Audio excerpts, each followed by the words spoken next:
This is a story about the most despicable tour guide you could ever hope to meet, but also possibly the greatest. It's about the Minions.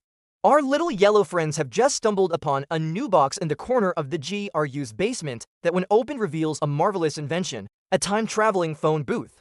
Yes, now we know what you're thinking. We all knew this would end badly. This is the Minions after all, and yet something about the way this story unfolded surprised us so much that it has left us speechless. Not really, but we're gonna tell you anyway. Come inside because this is gonna be a long trip. So the Minions are trying to figure out how to use this crazy new toy when Kevin decides that they should probably try calling headquarters to see if anyone knows what it is. Naturally, Gru picks up and has no idea what they're talking about, leading to a flurry of confused grunts and panicked squeals. And then it hits him, of course, this must be another one of those silly schemes Vector came up with to distract him so he could steal his precious. But Gru is onto him this time. He knows exactly what he is doing and isn't going to let him get away with it again. So he starts heading over to confront him, only for the Minions to grab the phone before he can get there and dial the number again. But this time it's not Vector on the other line. Oh no, it's someone even worse, it's the police. They've tracked him down and are coming straight for him. They demand he come outside with his hands up or they'll storm in and arrest him. Now, the Minions had never really thought about what would happen if they got caught before. They were sure that their disguises were foolproof and that their evil scheme would never be discovered. But now that the jig was up and their cover blown, they were faced with the very real possibility of spending the rest of their lives behind bars. They needed to think fast and come up with a plan to escape before it was too late. And so the Minion began to scramble, running around the lab, each desperately trying to come up with a way out of this mess. Some tried hiding under tables, while others attempted to lock themselves in equipment closets. There was even one particularly brave soul who tried climbing into the fish tank in hopes that the water would muffle the sound of their footsteps and allow them to slip away unnoticed. But unfortunately, none of these plans worked. The police were closing in and soon enough, they were at the door. The Minions watched in horror as the doorknob began to turn and the heavy wood creaked open, revealing two burly cops standing in the doorway. Their faces were grim and their eyes were sharp, scanning the room for any sign of the elusive villain. Time was running out. The Minions needed to do something drastic, something that would buy them enough time to escape. And then Kevin had an idea, a crazy, ridiculous idea that involved a lot of noise and even more chaos. Why not make it look like Gru did it? The Minions had always been good at causing mayhem, so it shouldn't be too hard to make the lab look like Gru had gone on a rampage. There was just one problem though, Gru wasn't there. He was still stuck in the bathroom trying to figure out what the heck was going on. But the Minions didn't have time to explain, they had to act fast. So Bob took off his goggles and smashed them on the table, making it look like a struggle had taken place. Phil and Stuart grabbed some nearby beakers and proceeded to dump their contents on the floor, creating a small explosion that sent glass and chemicals flying everywhere. And Kevin, well, he decided to take matters into his own hands by grabbing a nearby banana and throwing it at the wall as hard as he could. The plan was working perfectly until one of the officers picked up the banana peel and noticed something strange. It wasn't a banana, it was a plantain. Plantains are starchy and don't ripen like bananas do, meaning they can be stored for much longer periods of time. In other words, it was clear that whoever threw this plantain had done so from a considerable distance. So the Minions hadn't caused enough chaos. They needed to make things even crazier, and so they did. They overturned tables, knocked over chairs, and created such a ruckus that the cops couldn't help but back away. They had accomplished what they set out to do. They had made it look like Gru had gone crazy and they had bought themselves some time. With the coast clear, the Minions wasted no time in making their escape. They slipped out the back door and disappeared into the night, leaving the cops to clean up the mess and wonder what on earth had happened. As they ran away, they could hear the sirens wailing behind them, growing louder with every step they took.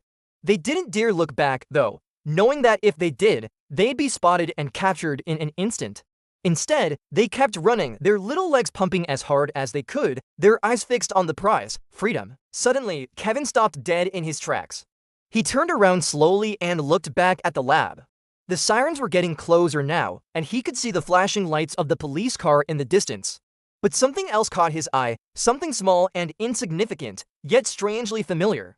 A tiny little goggle lay abandoned on the floor, glinting in the moonlight like a beacon in the night. Without hesitation, Kevin turned and ran back towards the lab. His friends called out to him, confused and scared, but he didn't listen. He couldn't. He was too focused on what he had seen, to determine to understand its significance.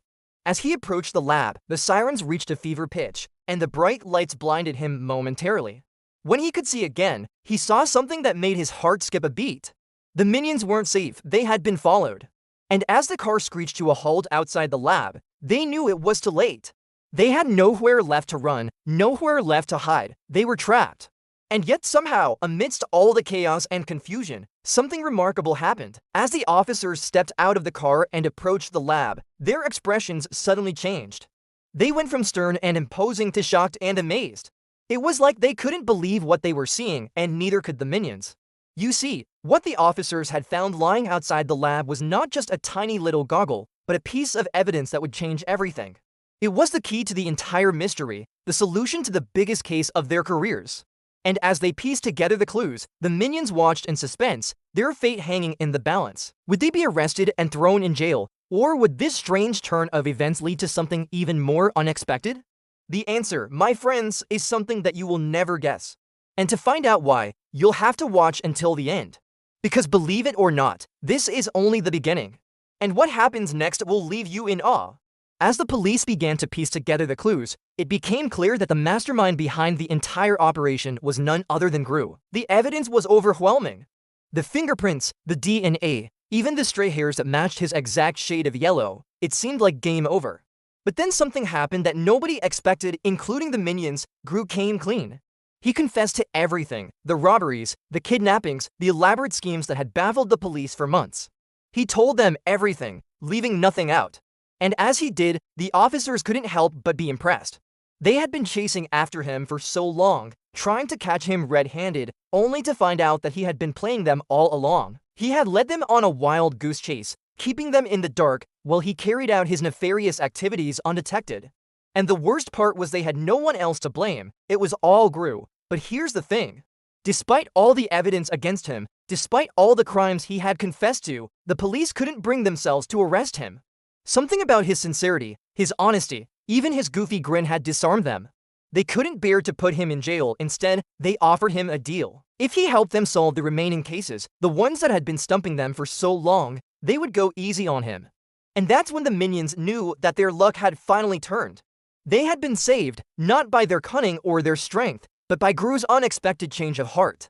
And as the sun rose the next morning, they all stood together outside the station house, watching as the police car drove away, leaving them free to start a new chapter in their lives. The minions had learned a valuable lesson.